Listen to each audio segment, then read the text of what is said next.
Iqbal Khan from the Office of Corporate Linkages and Placements, and today we welcome you to another exciting podcast, another person of eminence to whom we have invited over, and he will be, discussing all of the critical areas that all the stakeholders need to work on.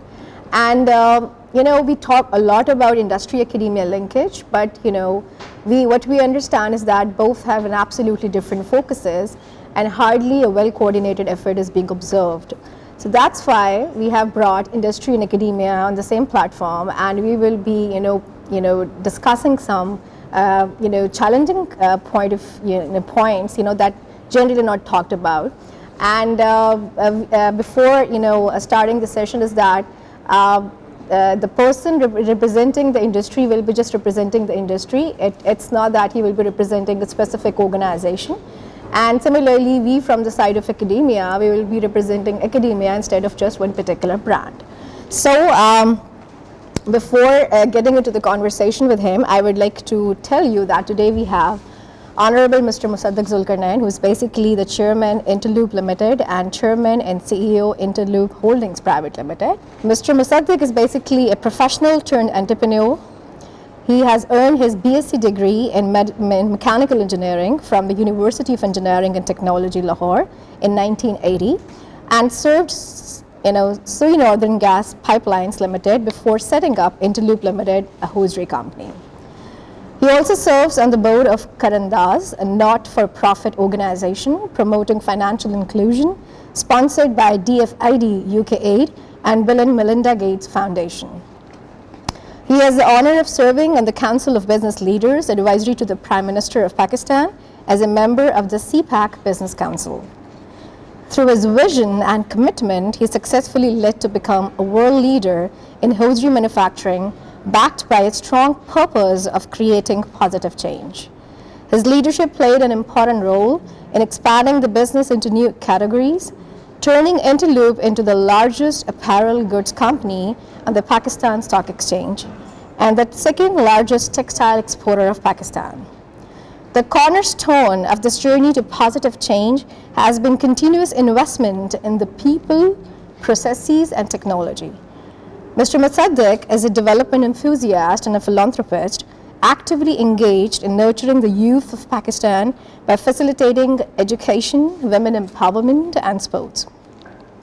He has always been at the forefront in providing free healthcare services for the deserving patients and relief activities during natural disasters, including the current pandemic. So without any further delay, we will dive into the conversation. Assalamu alaikum, sir, and how are you, and how was your experience today at UMT? Ji wa alaikum. Thank you for inviting me, and thank you for your kind words.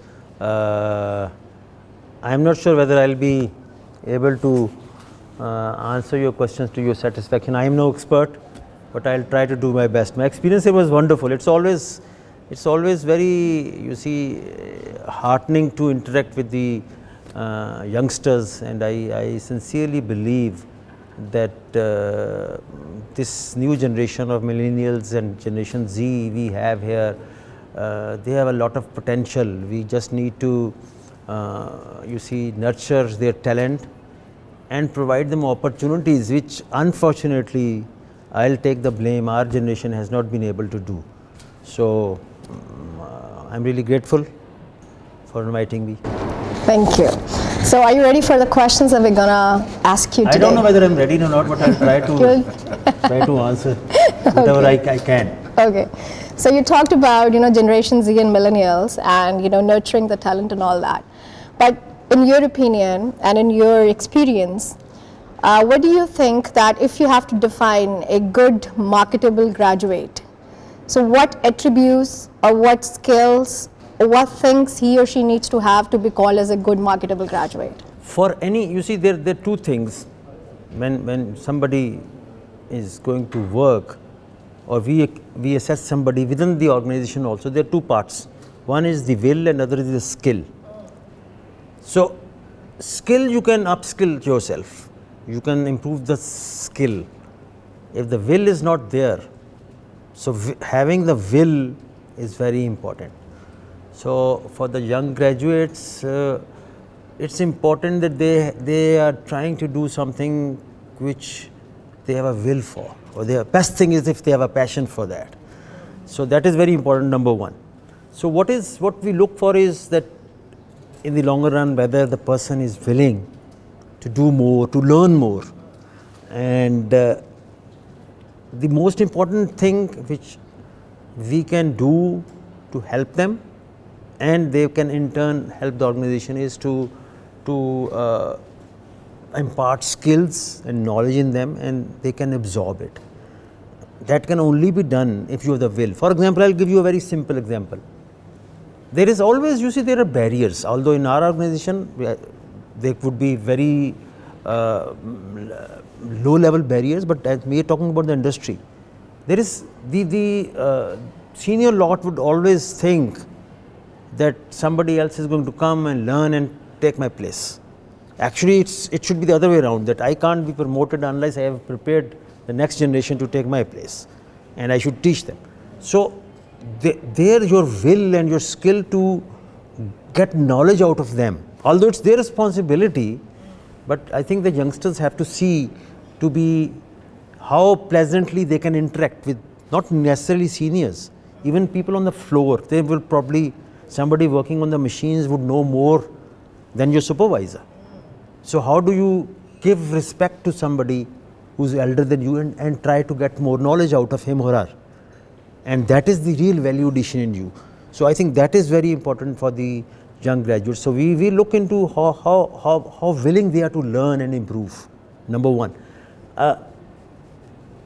Many university graduates coming out these days, what we find is their communication skills are not good. And again, I will tell you with my experience that it is now an international phenomena.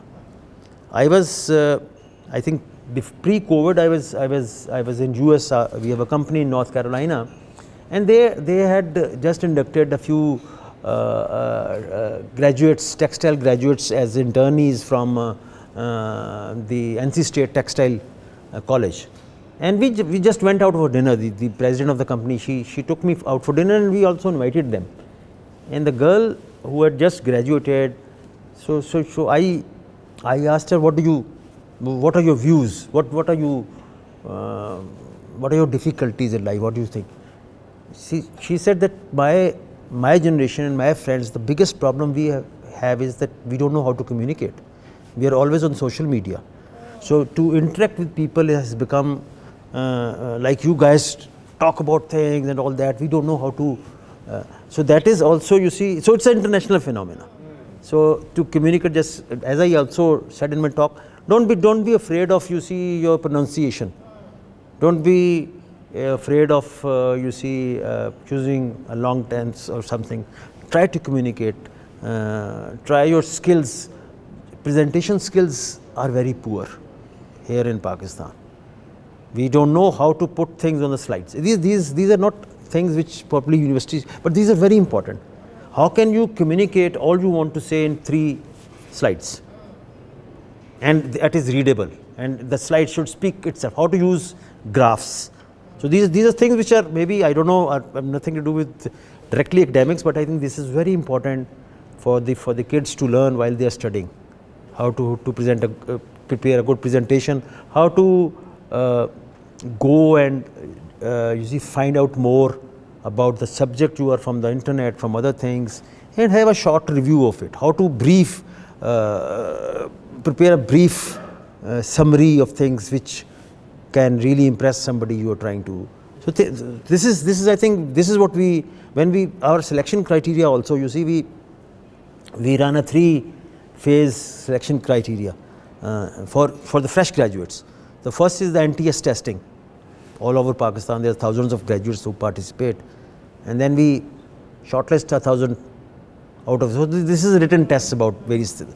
So this is the first part, and then there is an assessment center where we give them topics or projects, and they interact and talk to each other, and then our people are sitting and they're watching their gestures, their way, how they're willing, how they're interacting with people, what are their thoughts. Not necessarily how correct they are about their technical knowledge, but how they interact, how do they speak, how do things like those. And then there is a final stage interview. So this would give you the, this process will elaborate how, what is important for a marketable graduate. Yeah, I think you'll end up asking half the questions because I tend to expand my answers where I'm very comfortable to talk about. So that's good actually. Yeah. The ultimate aim of communication, as Musadaq Sahib has just said, that it should be crisp, precise, clear, to the point, visualize, and key points should all be there and you should be able to see it on one slide. If you can't express yourself in 3 lines, you don't know the subject. Yeah. And this is because industry players, corporate players, they are so occupied, they have so much information to digest, they can't go through 40 slides or something. And this Japanese model of Picha kucha. Picha Kucha, you Yeah. know, they say no matter how complex your topic is or your presentation is, it should not exceed 10 slides, irrespective of the level of complexity, even if you have to go to the space. And what they do, they use Lego approach. They will build one pillar, the second and third, and then they will assemble it as the final product. And it's all done in 10 slides, even the most complicated of the things. Put the entire problem on one sheet. You define the problem, you find the solution. No, it is called something else. So it's just one sheet. It has everything on it. How do you? So yeah, that makes it simple. So you very rightly said that, you know, that the student needs to have very strong communication skills.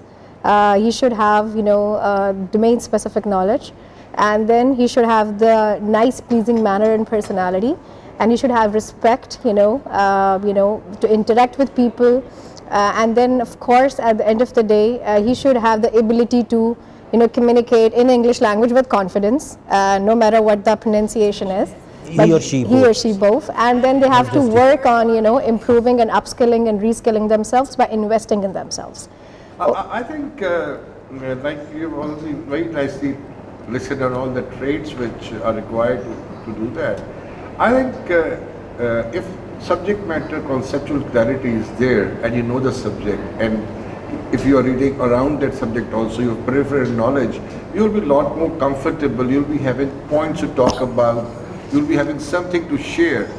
In absence of, you know, any product in your mind, probably it becomes difficult to communicate, to connect, to talk to the people because you have nothing to share actually. I think you're largely correct.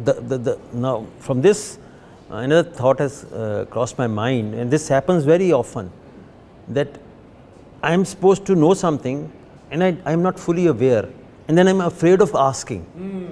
Even at serial levels, if I don't know, I have to ask. Only then you see, if you don't ask questions, how would you complete your knowledge? Even in the classroom, sometimes the students are, you see, afraid to ask, that the professor might think that I don't know it. It's a very simple thing. But I think we should not be afraid to ask and to admit that I don't know it. And then once you know that, and then you can obviously express much better. Yeah, absolutely right. And then you also mentioned one more ingredient, and that was the attitude towards learning. You know, that would definitely be a plus point in that. Next question that I want to ask is that why industry is quite reluctant to come forward and take students on board quite early in the semesters? Because we have been discussing at this point, you know, when we were upstairs, that industry has a pain point that students are not career ready, they are not having the right skill set, they don't have that attitude, they are not mixed with our culture, and then we have to spend a lot of time, and then the next challenge becomes that, you know, of retaining them. So why industry is reluctant, and how to incentivize industry that they should come forward and take the students, you know, quite early on board, instead of taking them after graduation, so that they can nurture the talent as per their requirements. You see, unfortunately, the balance is not right. A very large part of industry in Pakistan is still in semi-organized sector. We don't have organized managements where there are plans and schemes. There are some parts of industry which are very organized, they're professionally managed, but the number of good universities and good graduates is so huge that they can't cater for all that. But having said that, I do acknowledge that there is no formal arrangement which should be there. Like we do have an internship policy that if an internee comes in, this is what we are going to do. And I think, if I'm not wrong, we even pay them a stipend because we think it's important to encourage people. But beyond that, have we gone into various universities and have linkages with them that okay, every year we'll take 5 or 10 of your graduates as internees for so many such a period? Probably not. We should do that. So I think that link is missing, and I would term it as our loss. Policy is there, but if somebody comes in, we take him or her, but we don't go to the universities to ask for.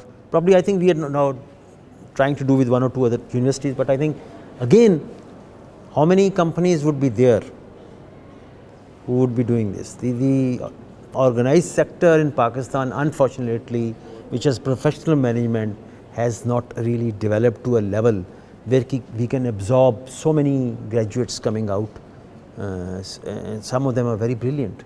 So it is the mismatch is going to stay there, to be honest. But we can't just give up. We have to start somewhere. And I take your point. I think the industry needs to do more on this. And rather than currently they just bring in people and they say, okay, you just sit here. This is your desk, and you do. There's no structured program of internship where they are actually trained, or given some sort of. We do come to the job fairs, but why not to attract good graduates to your organization, and if it's good, they would be interested to join you.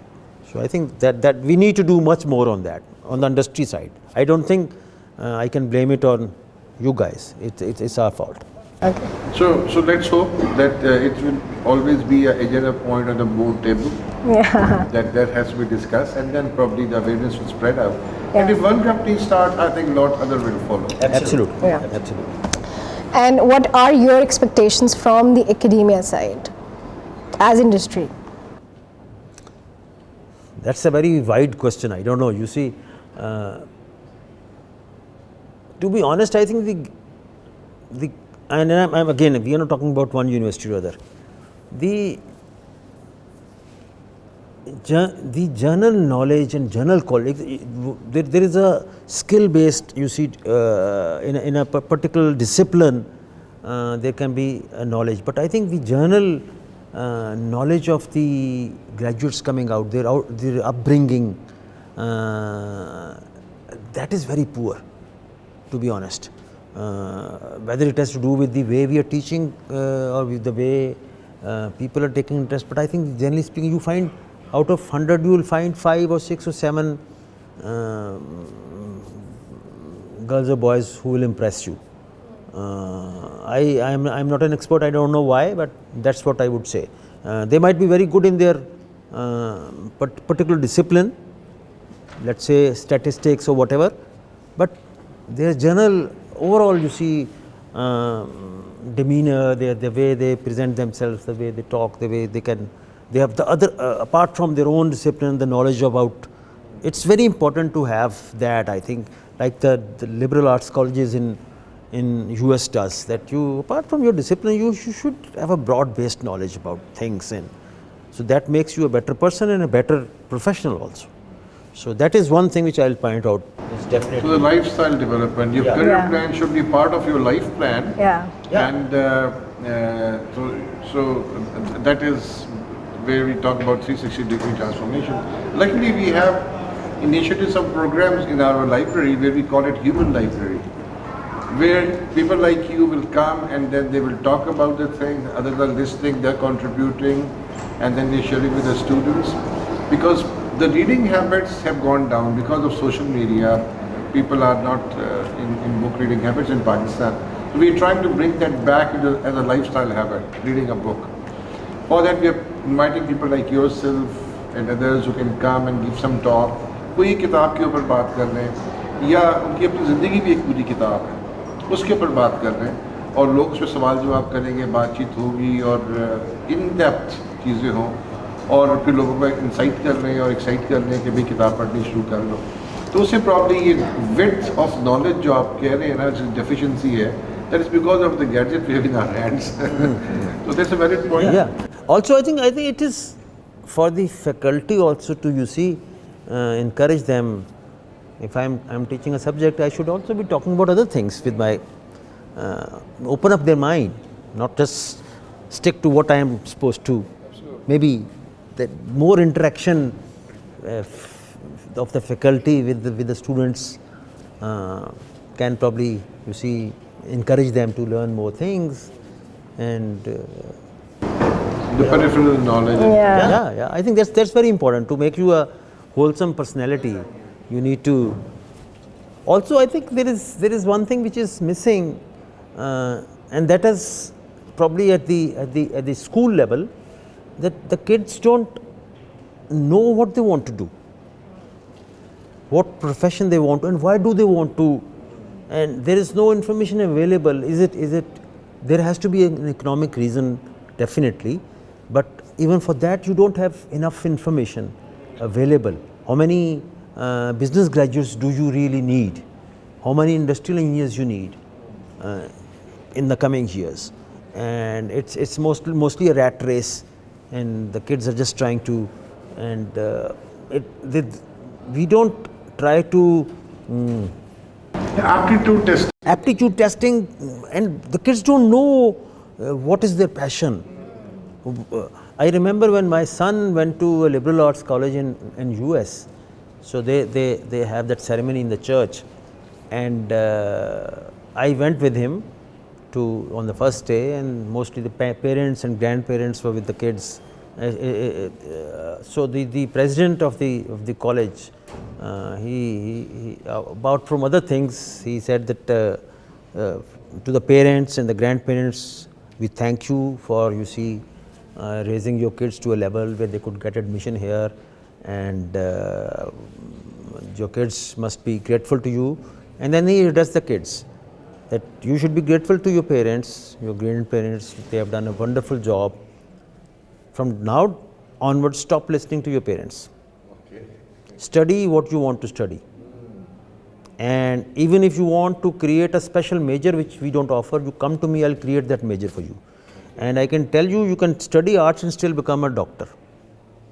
So don't restrict yourself and open up your minds. That was the day one. And I was, oh my God. But that's how they open up the minds of the. They stop listening to your parents about what you want to become or what you want to study. Study what you want to do. So that's maybe too much for Pakistan, but that's something which we need to understand. That to let you take responsibility of your life also. Don't be dependent on anybody else now. You're mature enough, adult, well educated. Now take responsibility of life and go in the direction you want to go, and take a decision for that. Yeah. So industry perspective is very important, and then peripheral domain knowledge, and that if you're open to learn, definitely there is a very important role for teacher to inspire the student in the classroom, and that will help him open up his horizons.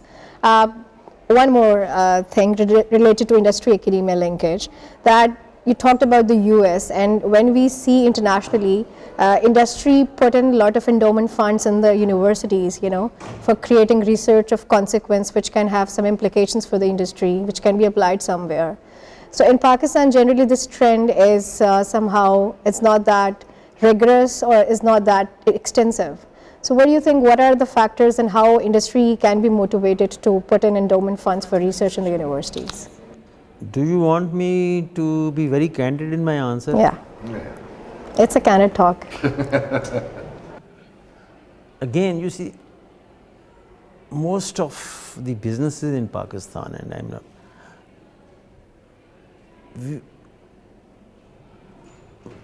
we are just seeking to make more money.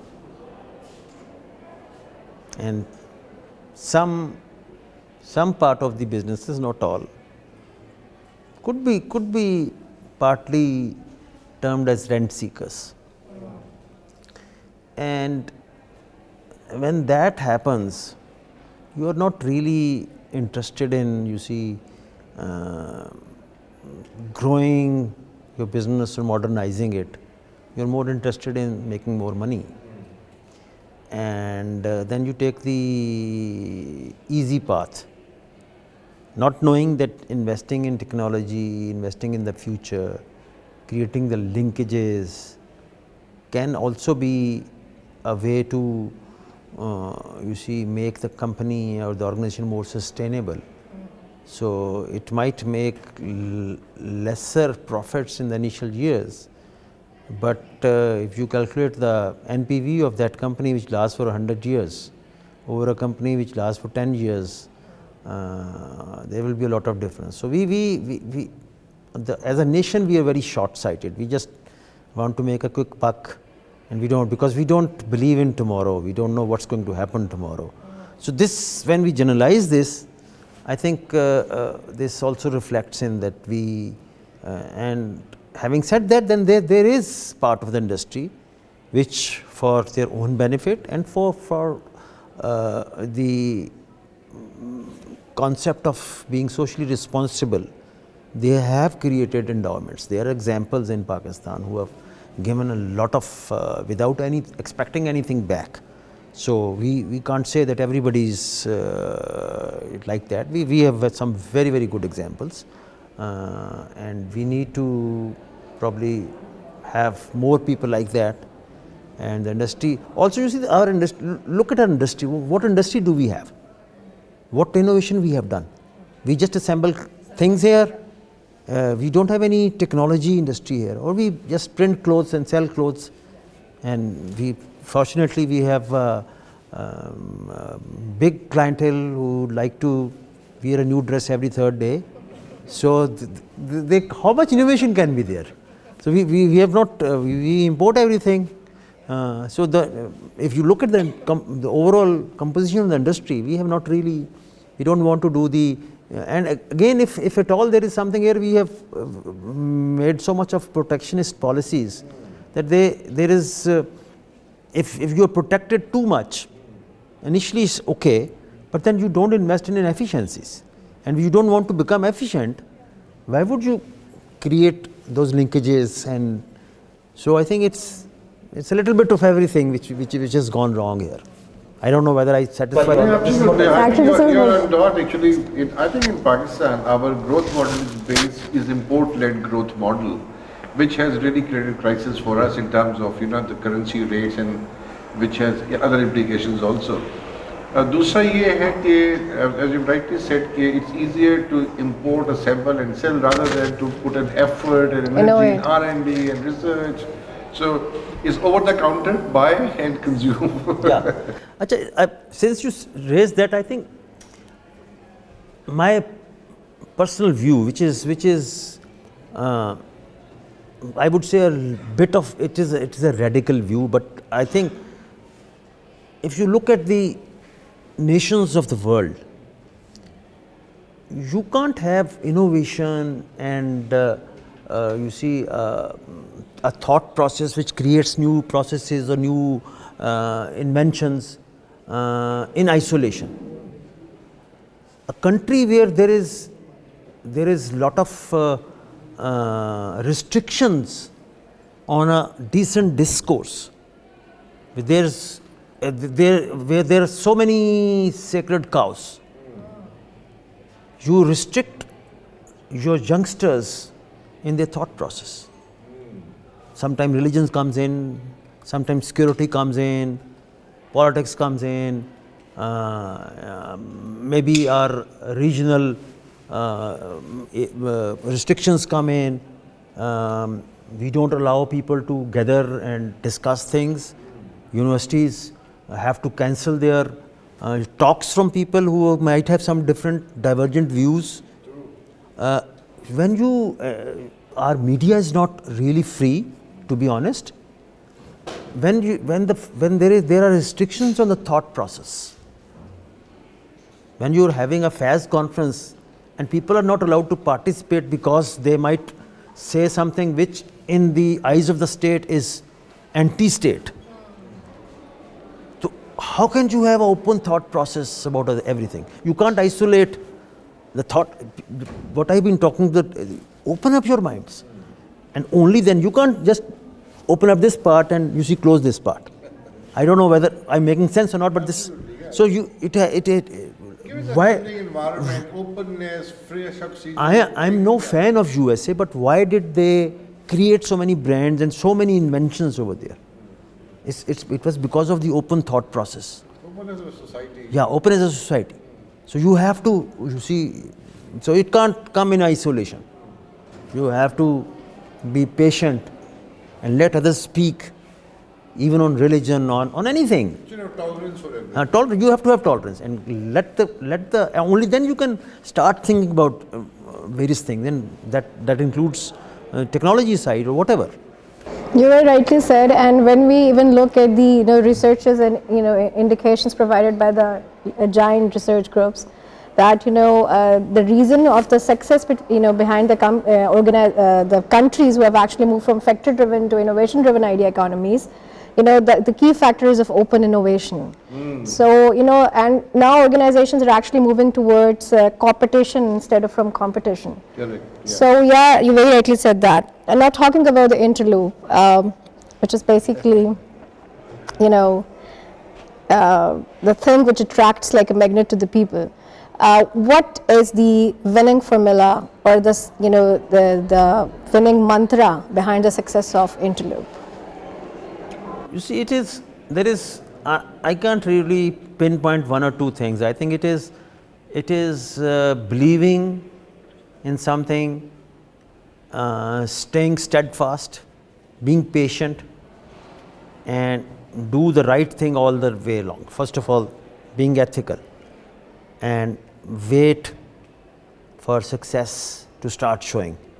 Don't you see, be too greedy for success. You want success, but you don't want to come it in 2 years. And also define what is success. Is it making more money, or having a reputation where people and corporates respect you? So you have to create a balance between that. The other thing is having laid out plans. Go according to your plans, design your future, and then try to create a strategy how to achieve that. And to do that, indulge into all the academic practices which businesses teach you. Do your SWOT analysis, and do your pestle analysis. We do that, and it's not, when I say we, it's not the top management. It comes from everybody at every level. They sit together and listen to everybody. Don't think that the person who is sitting in the top seat and he's the leader and he has a vision. I don't believe in that, to be honest.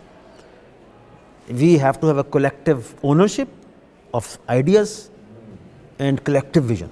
Collective vision. That is very important, and then you have the ownership. Invest in nurturing your people, trust them, give them authority, make them accountable, but then train them. Invest in latest technology. And as I said, when you plan ahead, 4 or 5 years ahead, don't be, afraid of having some problems on your way because of the environment. I can't control the geopolitics of this region, but I should be able to today see what would be the biggest threat 5 years from now, or during the 5 years, because of the geopolitics, because of the way our government is planning energy, because of the way a consumer is changing in North America or in Europe. I have to study that what is missing, what the consumer wants, which my customer would need. Instead of going to my customer and asking them what you need, why not to go to their consumer and ask them what do you want from your, and do that for him or her before even they know we need it. Things like those. So you should have a nose to smell the change. Yeah. To spread it, there is and that has to be done with collective wisdom. So every year, every 5 years we plan a vision, and it as I said in the talk also, it comes from the middle junior levels, and then gradually it you see goes to the top level, and then we have a huddle of 3-4 days offsite. This year we had in Istanbul, because that was the only place open, and then we have people coming in from Sri Lanka, from UK, from Netherlands, from US. We all sit together, we debate, what do you want to do? Where do you want to be in 5 years? We have a thorough debate on that, and then we agree on something. Then how are we going to do it if we are going to do this? Then we do that on a so then it goes back to the teams, they thrash it out, and then we finalize it, and then the yearly plans are made. We do the yearly adjustments. Sometimes we have to pivot the strategy also, because something goes so wrong. I'll give you one example. In 2 or 3 governments back, you remember we had huge power crisis, and the business was shut down, something like that. Because of our planning, 3 years before that hit Pakistan, we knew this is going to happen. So we organized ourselves in a manner that even if the production is more costly, we'll try to see that it's still doable, but we'll not shut down our production for 1 day, and letting our customers know that Pakistan is not a good country to go and do business in because they have power. I can go and tell them I have power outages, so I can't meet your demand. That's one way of doing business. The other thing is, that's my baby. You will get what you want. I'll handle my problems. So we were ready with that, and we might have not made that much of money, but the reputation and the trust which we made in the process makes a difference. So these few things, and the mission of the company is always there, and we want ownership from everybody. We invest a lot in communicating with our people. For everybody, we are not there yet, and I use this example quite often when I talk to youngsters also, that there's a famous incident in NASA, that there was a janitor before the Apollo mission, and he was cleaning the floor, and somebody asked, "What are you trying to do?" He said, "I'm trying to put a man in the moon." So that is how you need ownership. Starting from janitor, he's not cleaning the floor, she is not cleaning the floor. She is trying to achieve the mission to be an agent of positive change for community and all that. So we tell the people that, okay, when we have 30 schools which we have built for the Citizens Foundation, and we fund them, and we send our employees to go and mentor the kids over there from underprivileged families. And we tell them that it's the money earned by you which is educating these kids. So they have that ownership. They want to do that, and that will is created. It is not my success. It is the success of 30,000 people, and we have to share it with them. And also share the prosperity with them. Not to look after them because they are working for us, but because they are part of the success. So I think this has to, maybe all of this little bit here, there, that could be. No, it also works together, and because we also understand, in his biography, he has mentioned, it's being mentioned, it's not that you mentioned, that the vision of Musadaq was basically to invest in people, processes, and technology, and then communication is the key. And this is how, when you communicate and create a culture of empathy within the organization, then it becomes a shared vision. Then everybody starts putting in the effort to make it into and convert it into a reality. So being, a leader in the textile and a big player in textile, are you guys doing anything for producing high quality, high specification raw cotton, specifically in the finer counts? Okay, first of all, you see, I said this to the chief executive of the country also, that we have been misled, we have misled ourselves by keep on saying that cotton is our strength. Cotton is not our strength, cotton has and was our weakness. Because we stayed glued to cotton, the world moved on. What does Bangladesh has? Do they have cotton? They have nothing. So what? Yes, cotton, we grow cotton and we should grow more cotton, we should grow finer cotton. But the world is moving away from cotton. Cotton is no more a preferred fiber. It's not even 1/3 of the total apparel industry now. And because we were glued to cotton, and we thought, and why were we glued to cotton? We were glued to cotton because of the restrictions on export of cotton, and the textile firms would get a cheaper cotton, so at the expense of the farmer, poor farmer, and sell the yarns and fabrics at high prices. So it was a protected industry in that manner that the raw material was restricted to be sold in Pakistan. And now, since the restrictions have been removed for the last 15-20 years, the prices of cotton are now on international level. I can import cotton. The overall economy of the country shouldn't be, you see, it should see whether it's more beneficial to import sugar and not let incentivize sugar. Now currently the government incentivize sugar cane because they fix a price for that. So or should we import more cotton?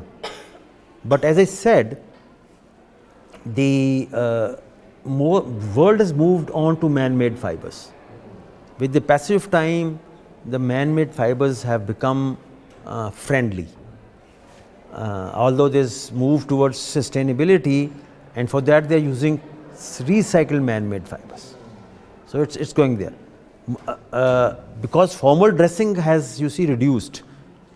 It's just a very small segment of society which still wears formal and they need cotton, fine cotton shirts.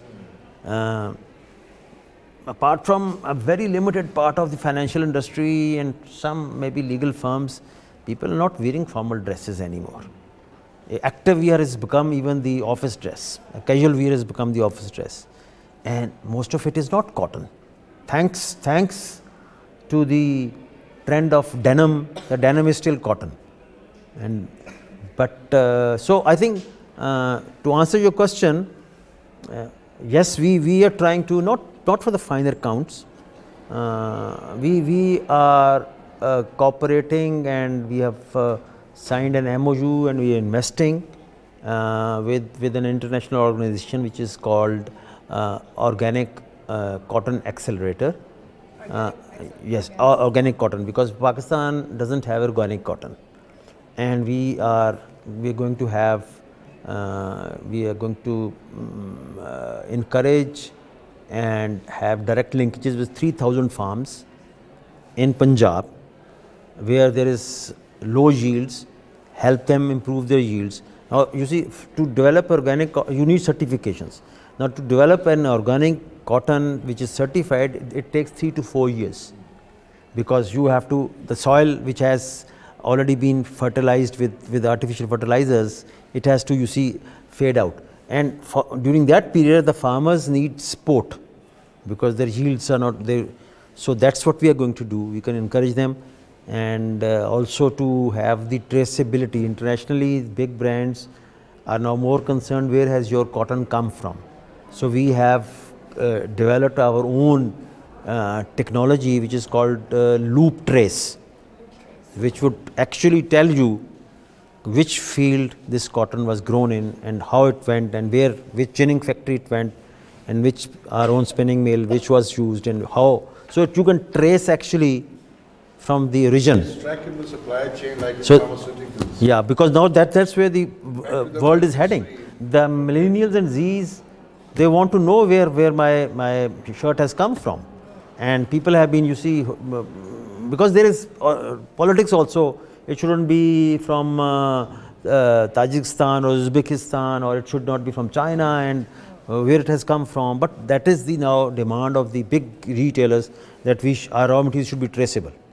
So we are already into that, and we are doing those things. And then one of the big funders is ESG compliant company. So you have to do it anyway, right? Absolutely, absolutely. But that will keep you sustainable for next 100 years. Yes. A lot of other guys who are not following those things will, they will fall off. Also, for example, there is a Better Cotton initiative, BCI Cotton, which is called, and we are a big supplier of BCI Cotton products. We had set our own standards that irrespective of whether our customer wants or not, our use of sustainable raw materials, we have every year percentage of, whether it's polyester or nylon. So overall consumption in kilos, we are raising our bar gradually, that how much percentage of our raw material should be sustainable. So even if the customer is not ready to pay, we'll use a sustainable. Yeah. So we use a lot of BCI cotton. So when our people who used to go to the farms, we see most of the pickers are women, and they are very poor health. And because there's no industry standard and there are no rules, I think they are probably underpaid. So what we thought, that we are thriving in the end when somebody is picking the cotton, and that cotton, she doesn't even own the farm. She's just a worker. What can we do for her?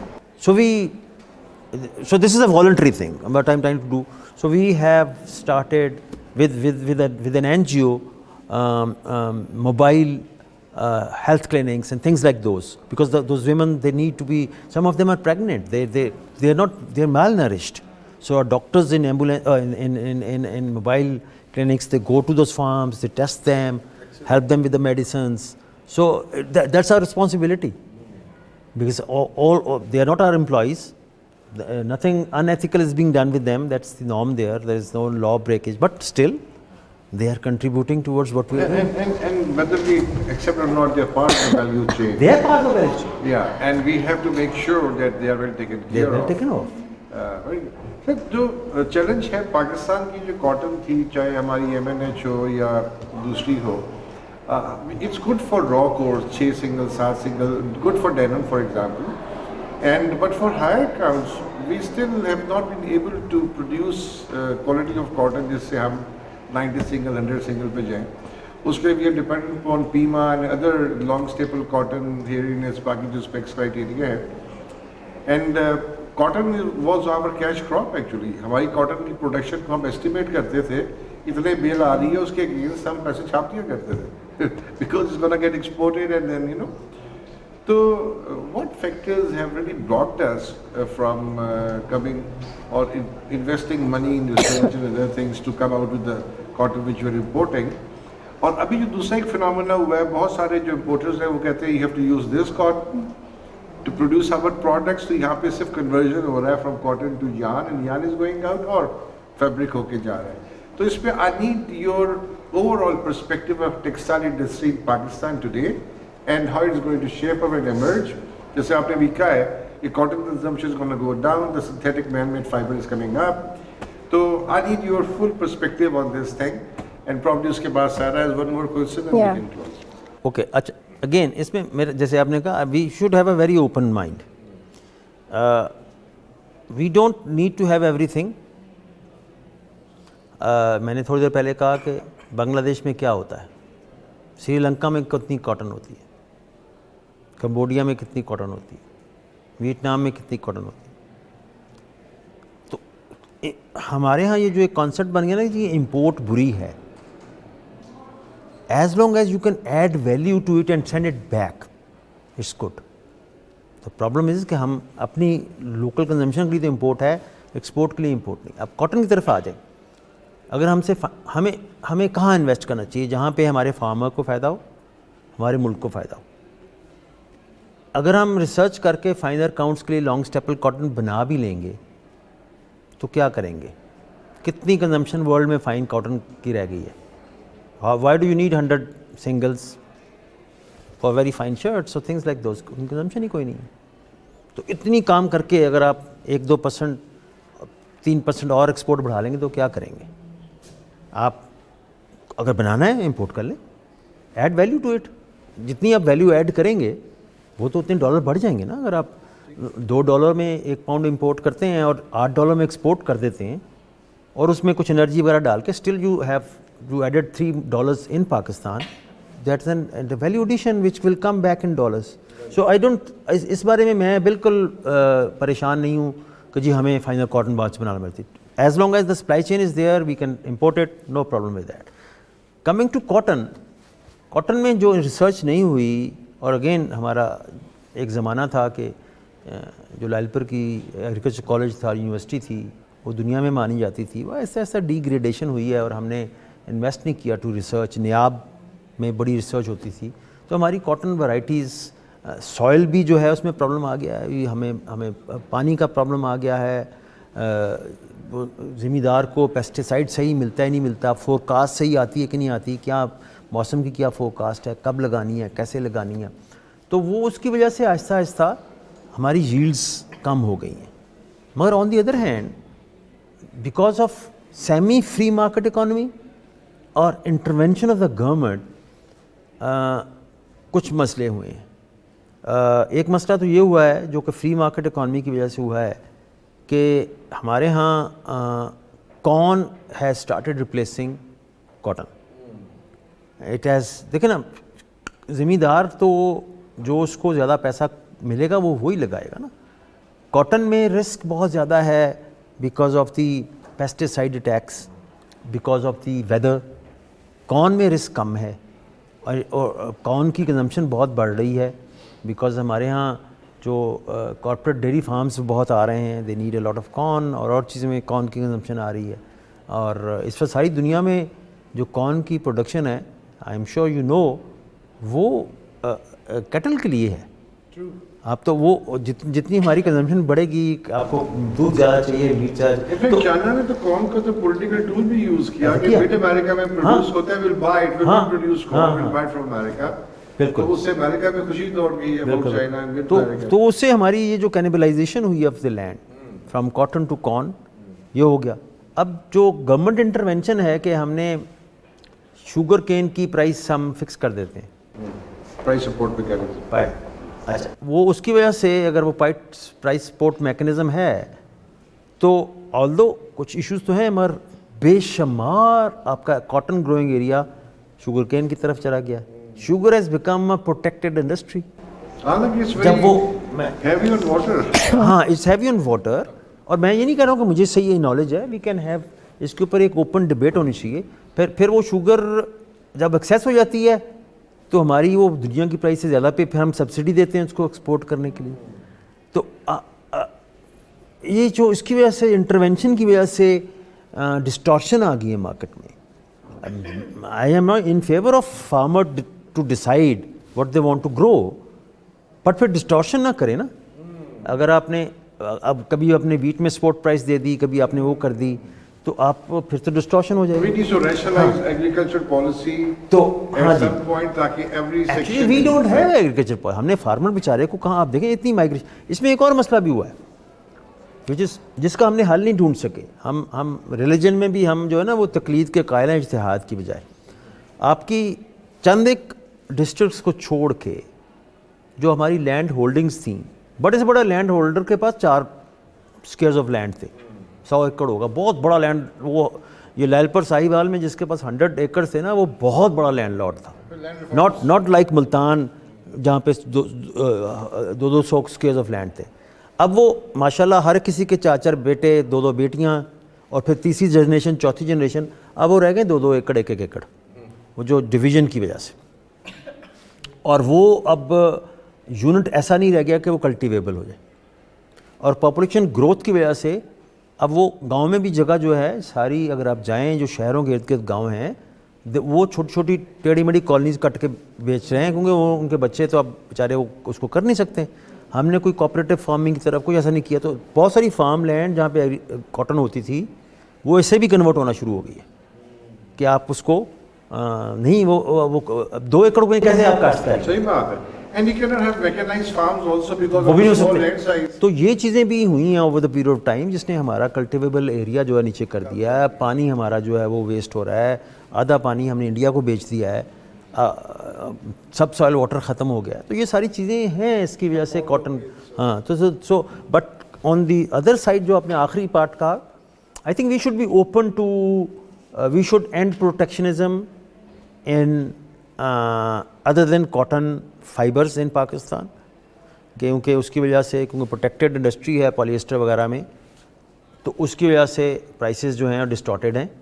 اور ہمیں we should encourage investment in other fibres, اور ہمیں جتنا ہم import کر سکتے ہیں other than cotton fibres اس میں اپنی ایکسپرٹیز ڈیولپ کریں.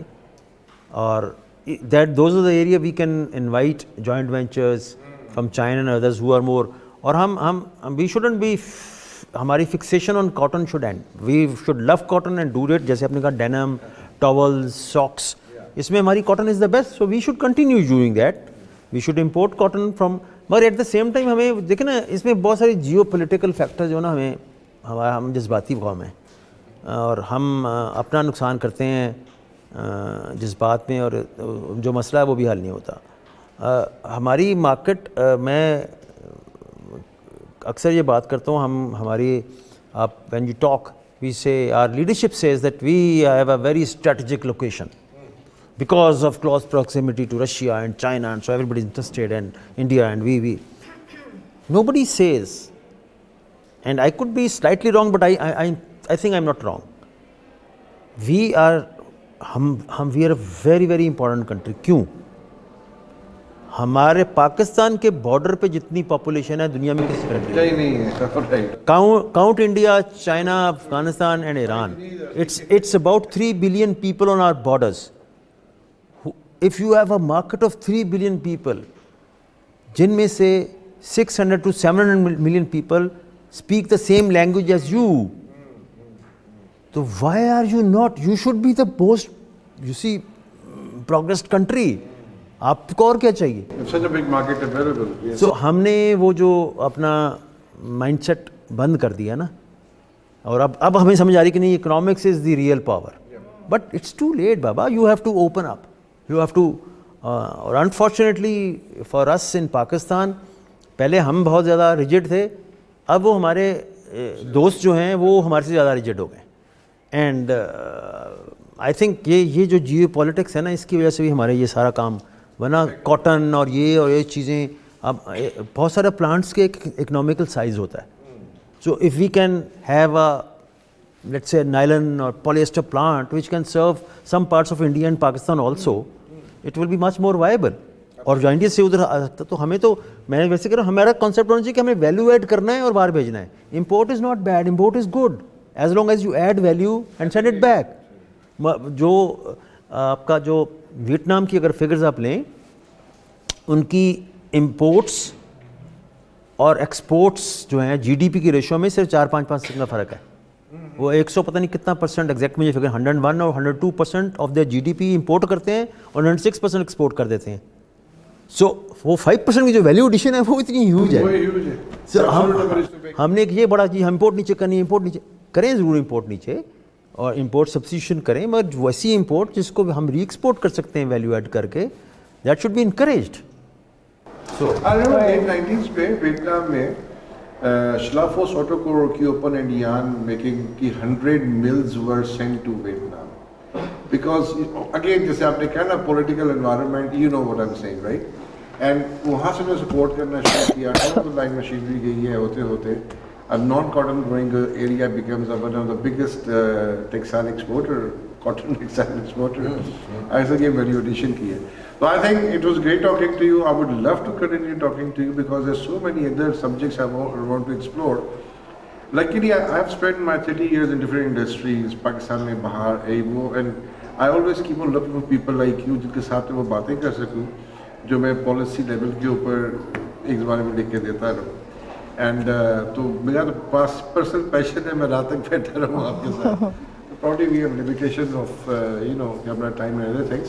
So Sarah, you please move on to your last section. I think let's close it now. Because So, because he has given so many, recommendations, mashallah, to the, we will be inviting, sir. We have a think tank, but Yeah. Innovation Capital Development Forum. Forum.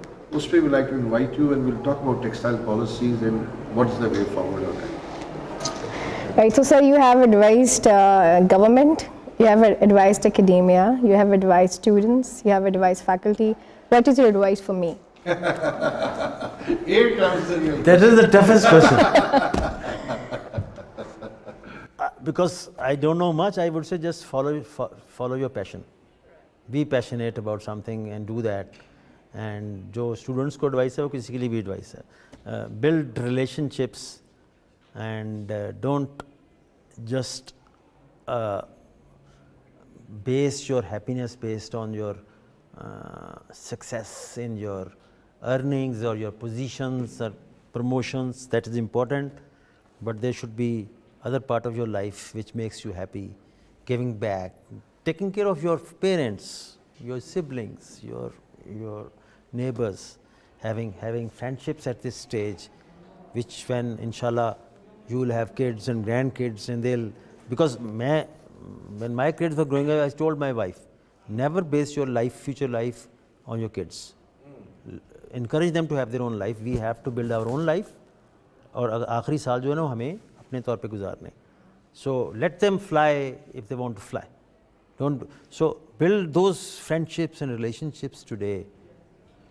जो inshallah you have a long life, but then you enjoy that life. तो जिंदगी में जो खुशी और वो है ना वो इन चीज़ों से बहुत ज़्यादा आती है. So Right. serve the I hope- community and you'll be happy. Yeah, thank you. Thank you very much, sir.